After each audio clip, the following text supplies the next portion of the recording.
mengenalnya sebagai cermin raksasa.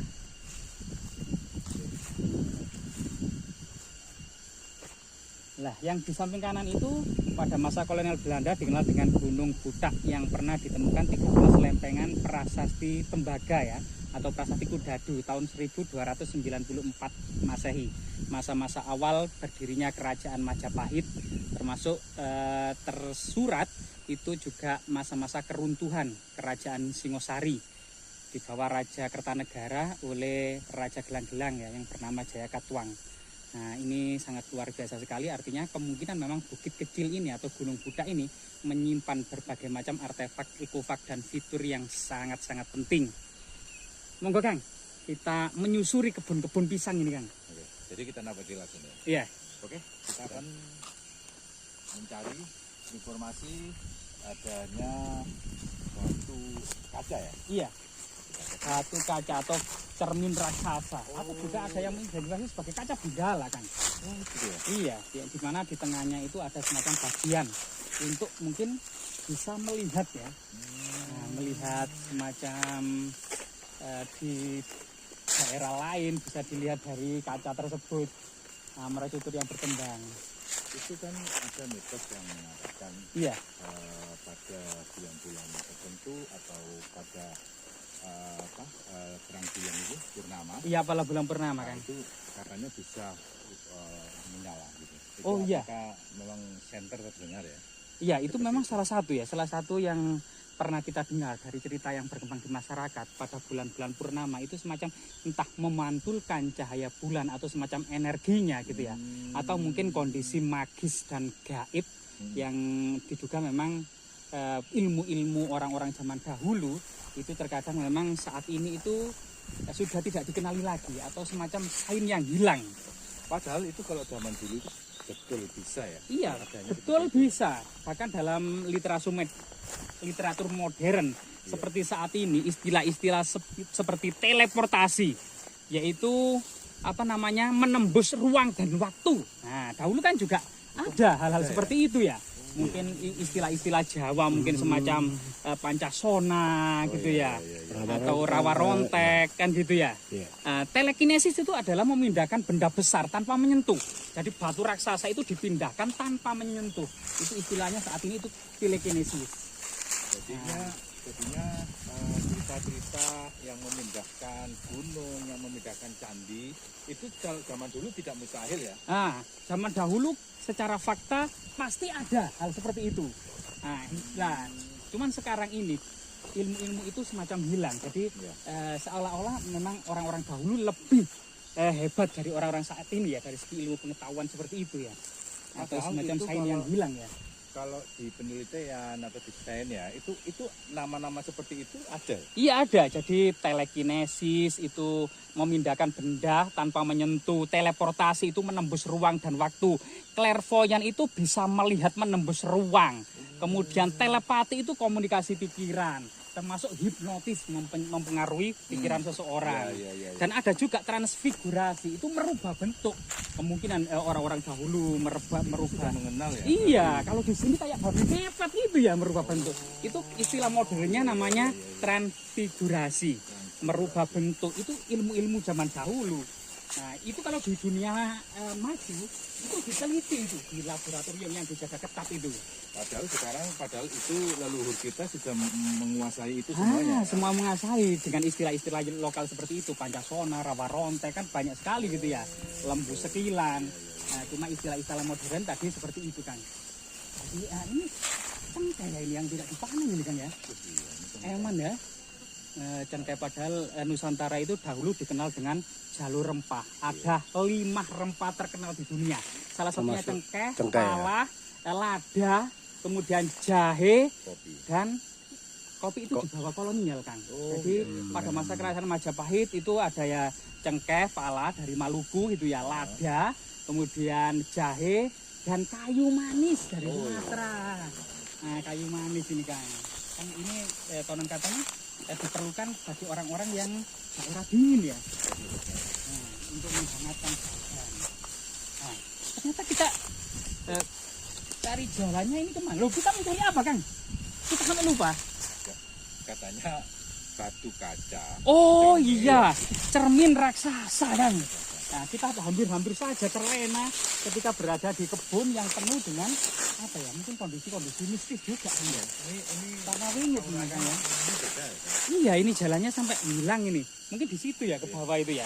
Sampai jangan anu, nanti kebrosok-brosok kan. Nah, ini batu-batunya juga cukup unik. Iya. Beberapa literatur modern kita bisa mengidentifikasi bahwasanya ada yang menduga lokasi ini semacam bengkel arca. Jadi tempat para empu, para resi dalam memahat berbagai macam kebutuhan akan arca, batu-batu candi. Makanya banyak batunya di sini. Nah, mungkin ini bahan-bahan batunya yang dikumpulkan oleh leluhur kita ya. Karena batu-batu ini relatif gamo. Oh gitu ya. Apa gamo itu bahasa Indonesia?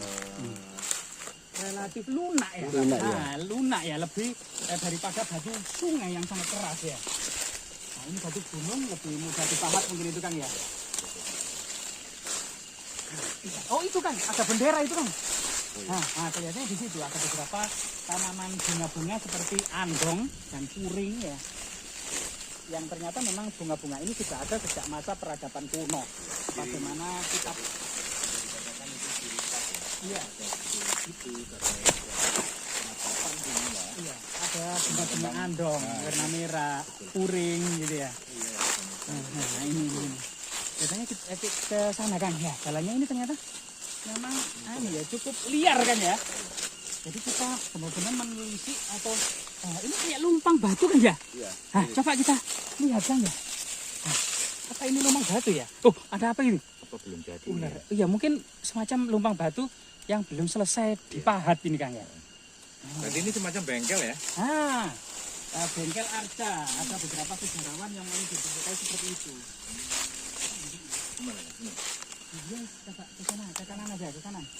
Mungkin banyak jalan-jalan yang bersatu. Jadi teman-teman kita menuju ke batu kaca, kita cari jalan sendiri teman-teman.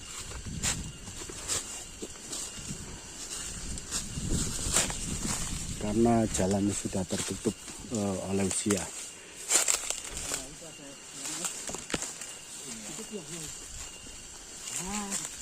Pohon mahoni sangat besar ini. Iya, mahoni.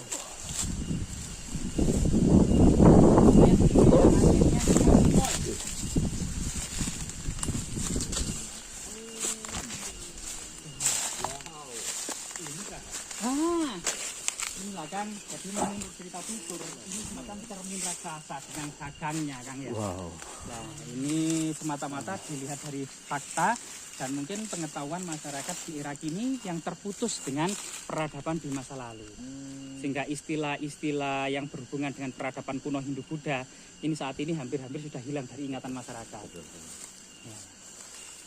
Nah, ini kalau kita melihat dari kacamata pengetahuan kita selama ini mencari peninggalan-peninggalan leluhur, ini kalau saya bilang apa namanya lingga atau yoni yang belum jadi itu juga. Jadi diduga ini yoni unfinished ya dari segi bentuknya, ukurannya, dan ada bagian yang diduga hendak dijadikan cerat yoni yang masyarakat mengidentifikasi sebagai gagan cermin.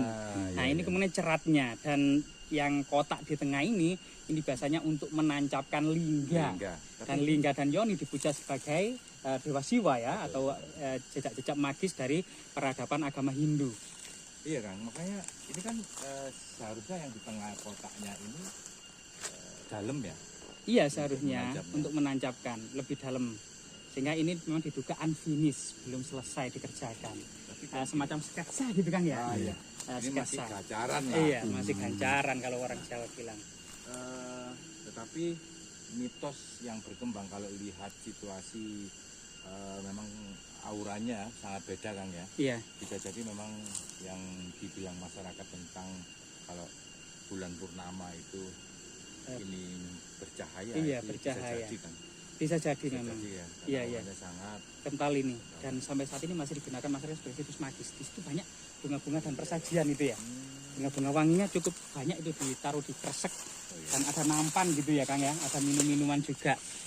Nah, ini jejak-jejak persajian yang dilakukan oleh masyarakat serta perdupaan ini Kang ya. ya dupa-dupa. Ya, dupa-dupa juga banyak ini. Jadi ini Nah. masih disakralkan oleh Iya. masyarakat ya. Iya, betul Kang. Besar sekali sebetulnya Iya. ini Kang. Iya, sangat besar dan sangat berat. Oh iya. Iya, sangat besar dan sangat berat sekali kan. Hanya saja ini belum diukir ya. Kira-kira. Iya, jadi gancaran atau sketsa kelihatannya Kang ya. Iya, betul. Namun akan bisa nampak kalau memang peradaban kuno Hindu-Buddha itu yang pernah berjaya di masa lalu, ini kita menggunakan interpretasi pendekatannya adalah sebagaimana persepsi masyarakat Hindu-Buddha di masa lalu. Iya, Memanainya tinggalan mereka. Diduga ini ada semacam yoni unfinished. betul. Jadi luar biasa Kang ya. Hmm.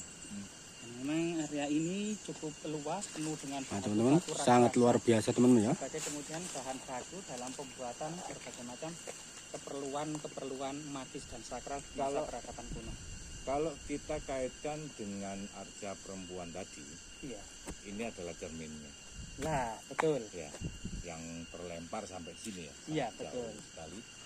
Dan ini juga cerita yang masuk akal juga kalau dikait-kaitkan seperti itu ya. Yang Iya, namanya tutur cerita masyarakat. Iya, betul.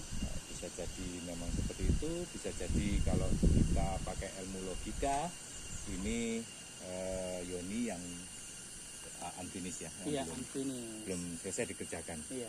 belum bisa Cukup dikerjakan. cukup luar biasa aura yang ada di sini teman-teman ya. Mungkin teman-teman juga bisa merasakan sendiri ya, seperti apa aura yang ditimbulkan dari batu ini. Entah kenapa batu ini belum selesai dikerjakan terus ditinggal atau seperti apa. Ini cerita yang cukup menarik juga untuk kita pelajari ya. Apakah benar memang di sini ini teman-teman adalah sebuah bengkel pembuatan arca atau memang ini bahan-bahan batu yang sangat besar-besar ini dikumpulkan di sini dan dikerjakan untuk pembuatan linggayoni atau pembuatan arca-arca yang lain. Bisa jadi seperti itu. Dan Iya. memang kita bisa menemukan ini, ya syukur ya, napak tuas kita atau perjalanan kita itu terbayar karena ini cukup besar sekali.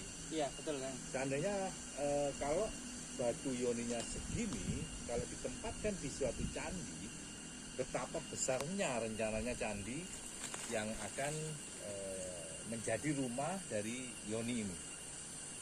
Nah, betul Kang. Karena apa? Batu yoni itu kan gini, kalau misalnya kabupaten itu kan agak kecil, Iya. terus Kecamatan. nah, itu kan Desa. desa Mm-mm. kecil lagi kan, sampai ke rumah warga. Iya. Itu kadang-kadang juga dulu itu menyimpan Linggayoni linggayoni kecil. kecil yang dulunya itu hanya berupa alu dan lumpang kan. Iya. Nah itu peradaban gini, kadang-kadang teman-teman banyak yang bicara, banyak tanya, Iya. lumpang dan alu Iya. itu juga yang bilang itu batu yoni, linggayoni. Iya. Itu memang di peradaban apa gitu.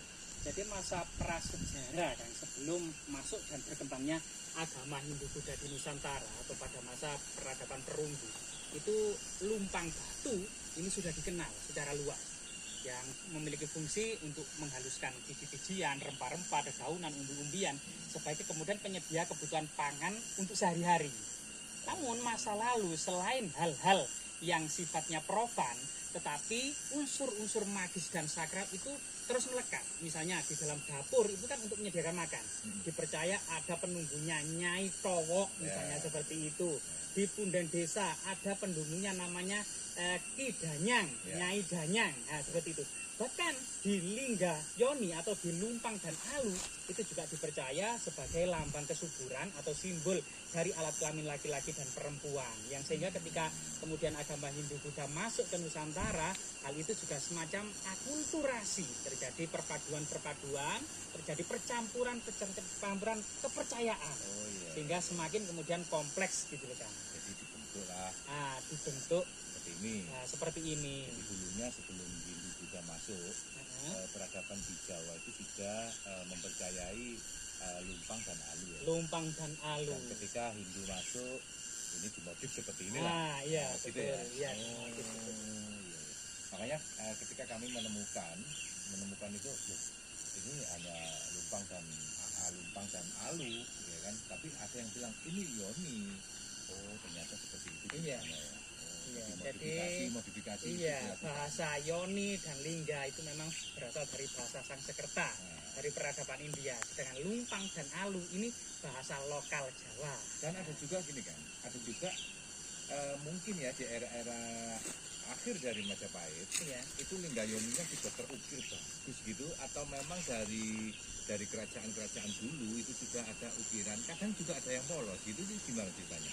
Nah, jadi memang maknanya beda-beda. Jadi Yoni, Lingga Yoni itu ada semacam maknanya semata-mata adalah Dewa Siwa dan Parwati gitu ya, tanpa kemudian embel-embel ikatan dengan raja tertentu. Sedangkan pada masa Jawa Timur ini Lingga Yoni ternyata adalah menaruh abu jenazah dari seorang raja yang sudah dingaben 12 tahun dalam upacara serada setelah mangkatnya, sehingga kemudian Yoni tersebut sebagai perwujudan raja atau rani, maka dengan cerat naga dan hiasan-hiasan yang sebagaimana langgam dan kejayaan pada masa itu. Sehingga jika naganya itu tidak berjenggot, mungkin naga itu adalah simbol raja. Jika berjenggot raja, jika tidak berjenggot mungkin seorang rani, misalnya Tribuana Tunggadewi. Di Klinterejo itu tidak memiliki jenggot. Oh iya. Nah, sedangkan di Japanan, di Sedah Japanan itu ada memiliki jenggot. Iya. Nah, seperti itu kan. Oke. Jadi seperti itu ya teman-teman, pengetahuannya ya. Terima kasih. Ini keterangan dari Majapahit tersebut ya, sangat luar biasa pengetahuannya di Lingga Yoni pun. Oke teman-teman, jadi itu ya teman-teman penjelasan dari teman kami tentang perbatuan yang ada di lokasi sini teman-teman ya. Jadi ini kemungkinan dulunya itu tempat pembuatan arca atau bengkel gitu ya teman-teman. Jadi di sini banyak sekali berbatuan, batuan besar-besar ya teman. Ya. Nah, lokasinya di lereng Gunung Wilang. Cukup sekian jelajahi Nusantara. Wassalamualaikum warahmatullahi wabarakatuh.